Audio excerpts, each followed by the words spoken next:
Hello and welcome to Death Rant, a Metalocalypse podcast. Broadcasting from Mordhouse, we're here to dissect animation's most brutal show.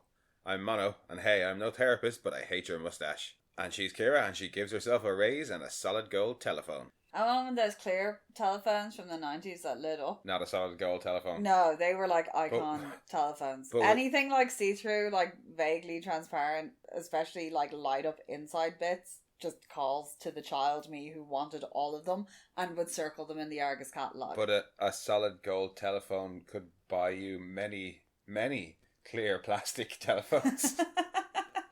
Get one to get the other. A solid gold telephone can be exchanged for goods and services. Yeah, exactly. Or alternatively, gold violin. That could be dropped on the robot devil's head. Yes. Nothing to do with today's episode, which is Season 1, Episode 7, Performanceklok. Yes. Yes, we kind of gave our opinion on it last week at the end when we were like, this is a fucking brilliant episode. And very little has changed because it still is a fucking brilliant episode. I like the fact that you finally get Murderface. It's like his shady family past has been... Been hinted at, yeah. Or mentioned last week, but we get to actually, well, not raised, see it. But... because it's like, raised by his eccentric grandparents after the murder-suicide.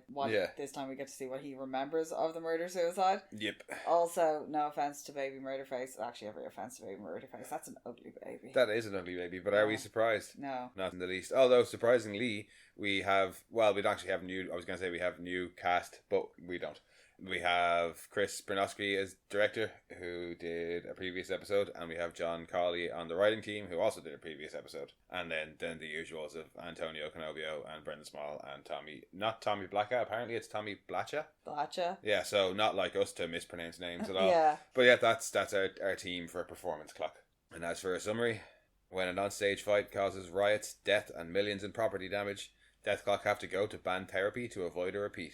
But this therapist heals with tyranny, face slaps, and some very effective banana stickers. The opening fight is hilarious because Squizgar pulls the leads for Murderface's amp. No, I think it's the other way around. And then he hits Murderface, and Murderface goes to hit him and gets Toki, and Toki's hilarious scream. And he goes into Pickle's drum kit. And Pickles throws a cymbal near decapitates an audience member, and then it just all devolves from there.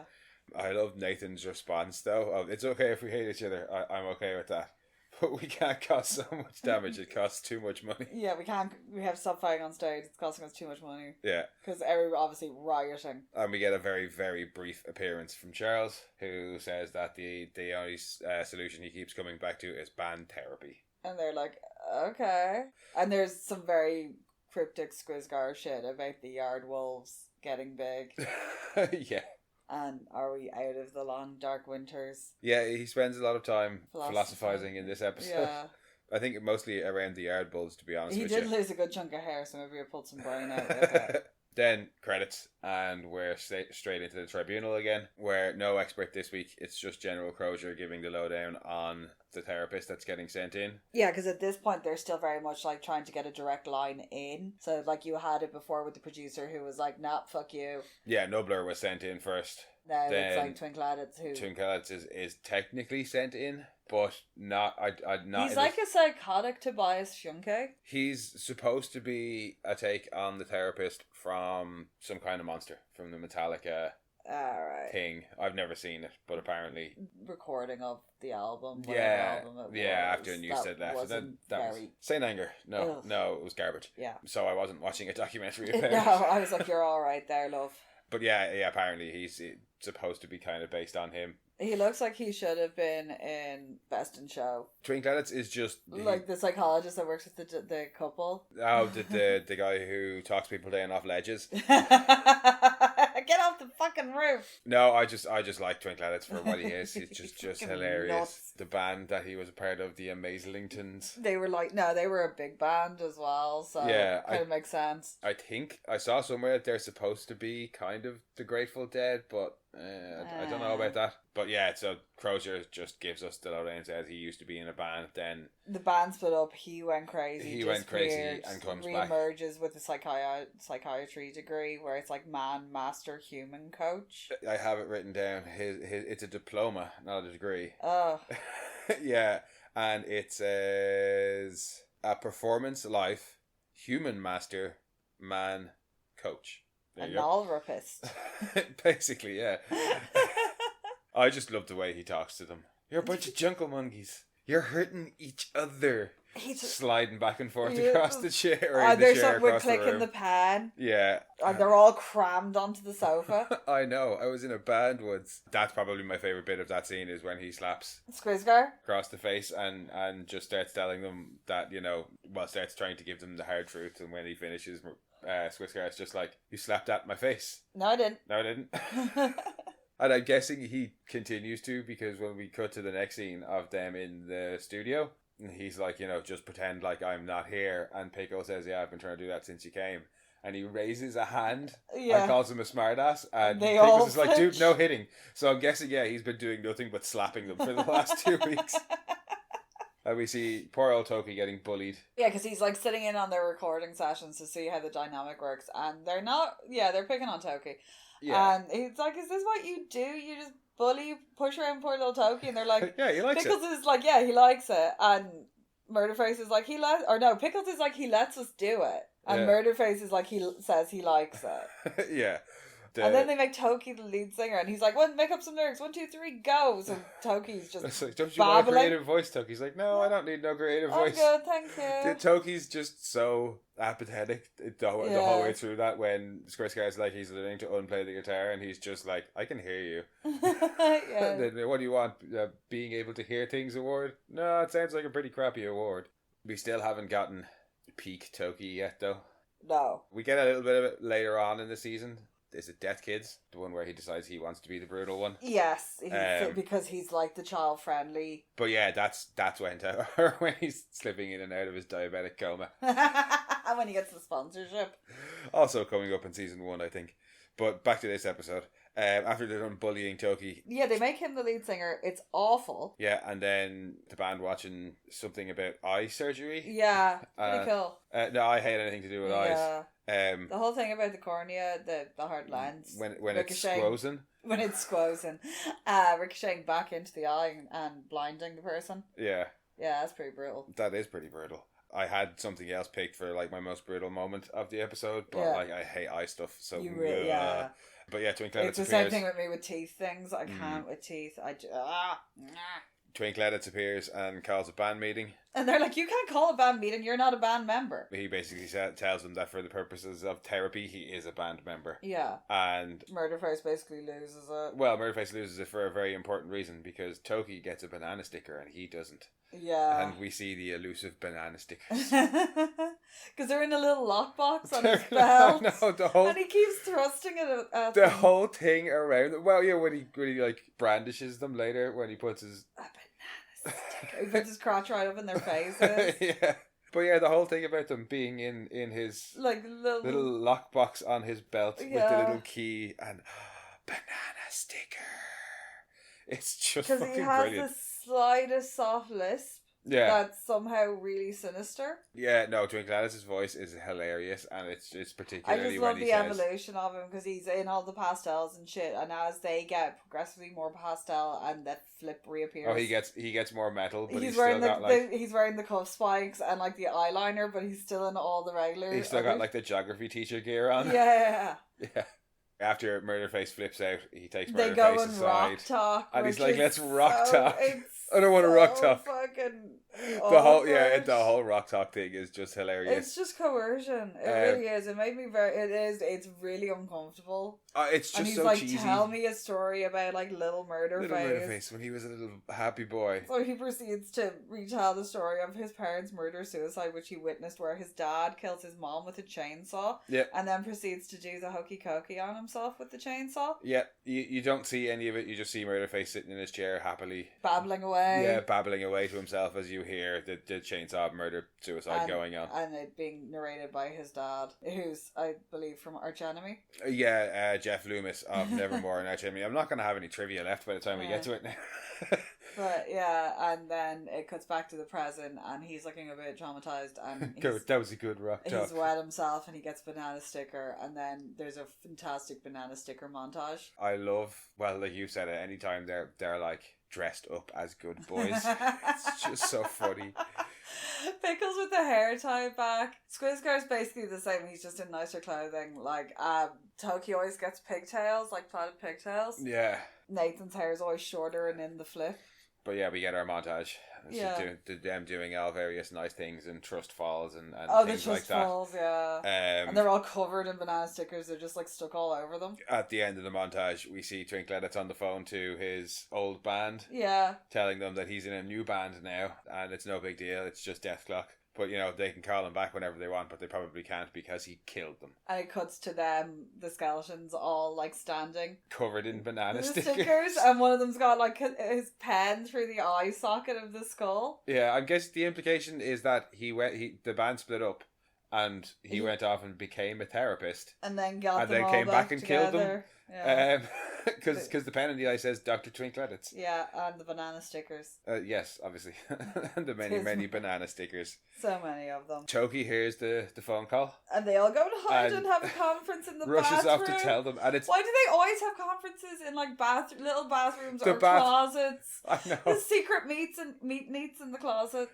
It's the first of like the secret meetings. Yeah. It's also the first time that they like decide to get rid of somebody because of something horrible that they've done, but really they just want to get rid of them because they're an inconvenience, because they do the same thing with the Karl Lagerfeld guy. Yeah. When they find out about the special leather. Well, actually it's reversed. They go to fire him and they see it and they're all like, oh, it's horrible.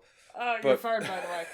But yeah, it's so funny because they're like, yeah, we just found out that we can fire anybody that we hire, and they're like, cool, can we fire ourselves? And he's like, yeah. Can we give ourselves a raise? And Pickles straight away is like, well, in that case, I give myself a big fat raise. after Toki says, I give myself a raise and a solid gold telephone. Yeah. And Murderface, I give myself a bunch of boats. Full of with a bunch of Vietnamese people on them. On fire. Just like whatever. Where are you going with I think it's just the first thing that comes to his head. He's just like, I gotta outdo a solid gold telephone. So he goes, boats. That's not impressive enough. With a bunch of Vietnamese people on them. Fire. So they go then to confront Twinkletts, and they're all back in their normal they're garb, and the hair's back long. Yeah. Because they're having a bit of a dilemma, because they're like, oh no, if we get rid of him, what will we do about banana stickers? Yeah.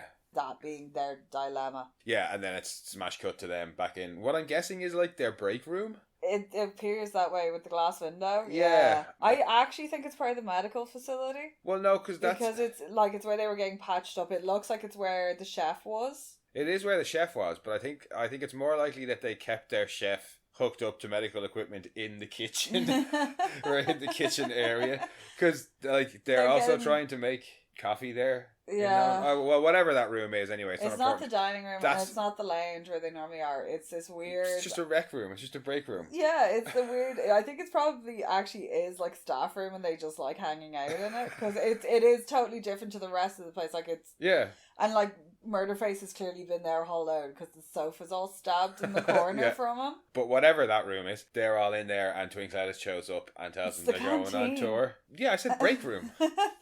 Break room or canteen, same thing.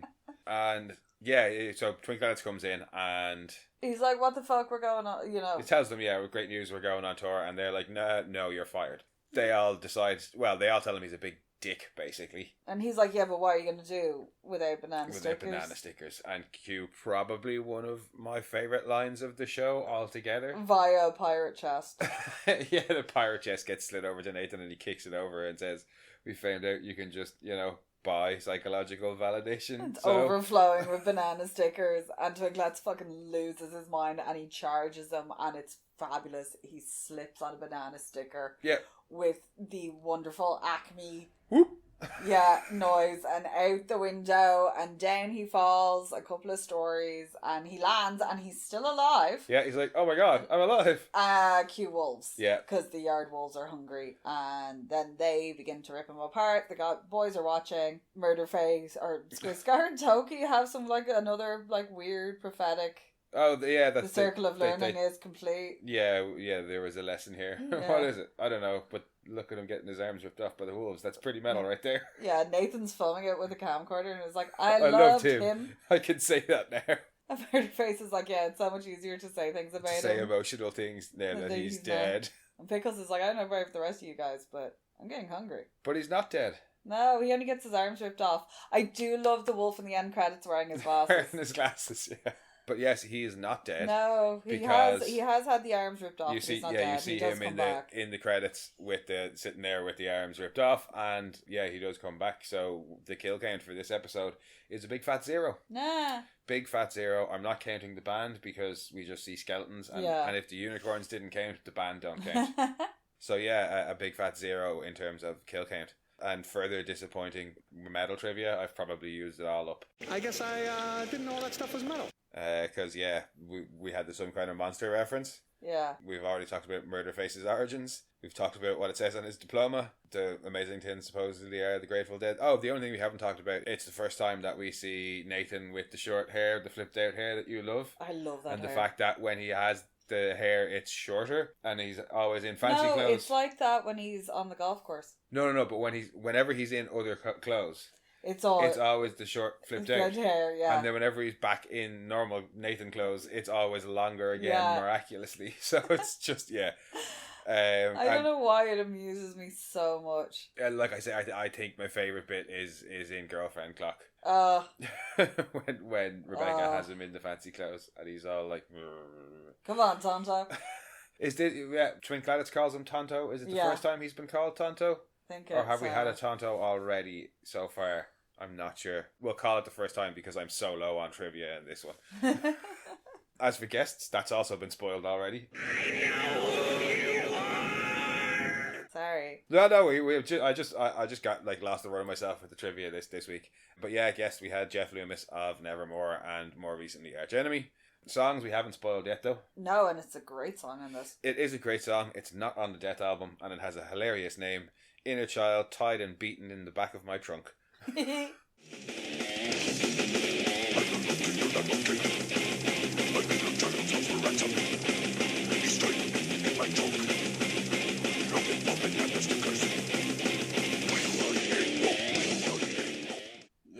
Some people, I think, have a different name for it. I did see a different name for it. I can't remember what it was now. I think other people just call it banana stickers. But no, I prefer Inner Child Tied and Beaten in the Back of My Trunk. Yes.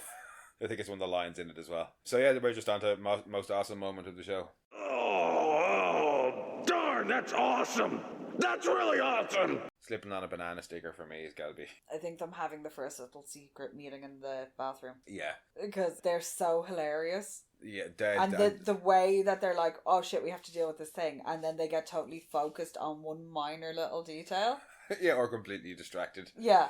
By something else because entirely. They're just complete idiots, and they're like, oh shit, we found out this really important thing, and instead of doing the smart thing and going to Charles, which they never do, no. They try and sort it out themselves, make it worse, and Charles has to save them. In this case, a well-placed banana sticker saved them. Yeah. Yeah, that's it. It's got to be the slipping on a banana sticker for me, because it's just such a good, stupid gag. Straight out the window. Yep. How about most brutal? Oh, that's brutal. Most brutal, probably Murderface's fucking childhood memory. Yeah, narrating your own chainsaw suicide is pretty brutal. It's the whole thing is brutal, but specifically just when he's like, now to kill myself. First the left I leg. Kill you. Yeah. Now I kill me. First the left leg, then the right leg, then the left arm. Now my face. Yeah. Oh yeah, Jeff Loomis had fun doing that one, I'd say. Yeah, I'd be inclined to agree with you on that one. And now it is time to introduce a new segment, I think. Yes. As suggested by you last week. Time for a favourite line or quote of the episode. Don't quote me on that. Mine are very much pickle-centric, but he lets us do it. Which? He lets us do it. Oh, he lets us do it.